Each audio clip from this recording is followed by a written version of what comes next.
My name is Alexander Kay. I'm Assistant Professor at Baylor College of Medicine and Associate Director of the Baylor Global TB Program.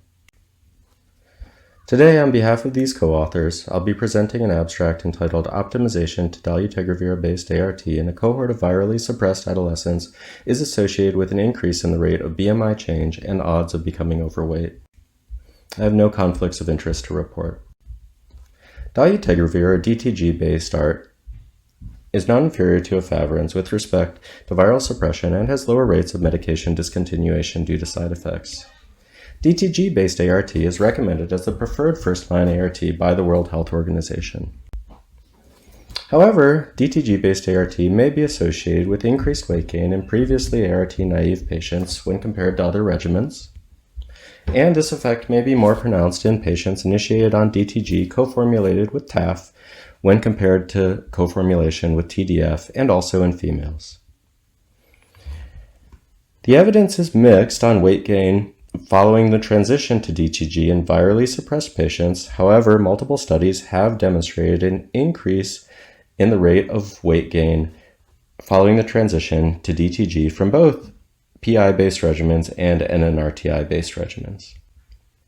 There is no data on the impact of DTG on BMI increases in adolescents. Baylor Children's Foundation Eswatini provides family-centered HIV care in Eswatini. There are currently 2,925 people living with HIV in care at the Center of Excellence in Babani. Adolescents represent 32% of the clinical population. We began optimizing adolescent and adult patients to DTG in early 2019 in line with Eswatini Ministry of Health guidance.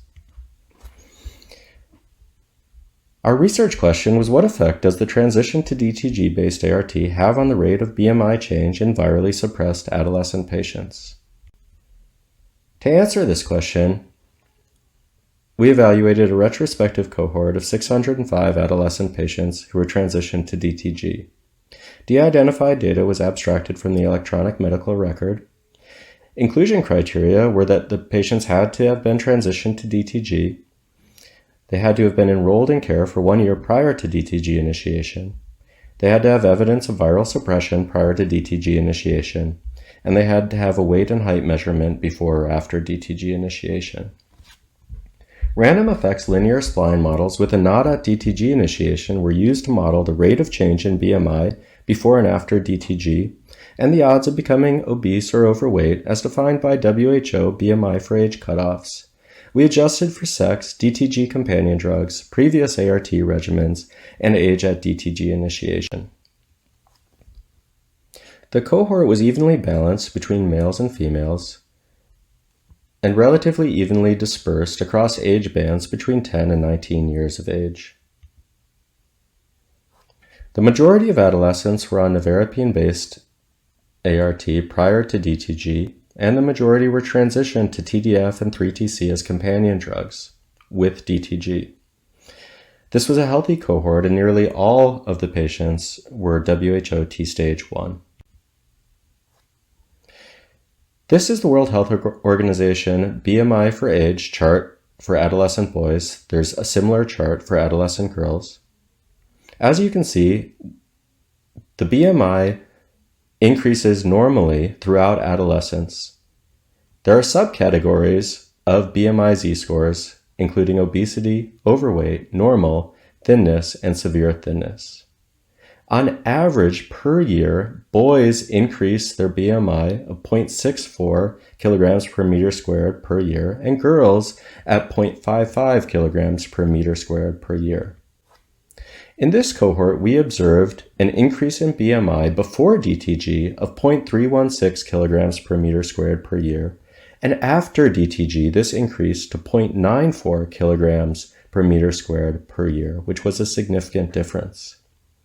After adjusting for other covariates, adolescents on TDF and 3TC had on average a higher BMI than adolescents on ABC and 3TC as companion drugs, and females on average had a higher BMI than males. In a sensitivity analysis, results were similar when restricting the cohort to adolescents with at least 2 weight and height measurements before and after DTG transition. With respect to the risk of becoming overweight or obese, we did not see a change in the odds of becoming overweight or obese prior to DTG initiation. However, in the period after DTG initiation, adolescents had a 1% increase in the risk of becoming overweight or obese per day on DTG. However, these findings were driven by larger increases in the BMI change in adolescents who were categorized as thin prior to DTG initiation. In conclusion, the transition to DTG is associated with an increase in the rate of BMI change and in the odds of becoming either overweight or obese in adolescents living with HIV. The increase in BMI was more dramatic, however, in adolescents that were thin before DTG transition, and therefore the modeled increases in the risk of becoming overweight should be interpreted cautiously. These findings need additional study to understand the long-term implications and to identify risk factors for becoming obese or overweight after transitioning to DTG. Thank you very much for your attention. Please follow us on Twitter at GlobalTB or email me at alexander.k@bcm.edu.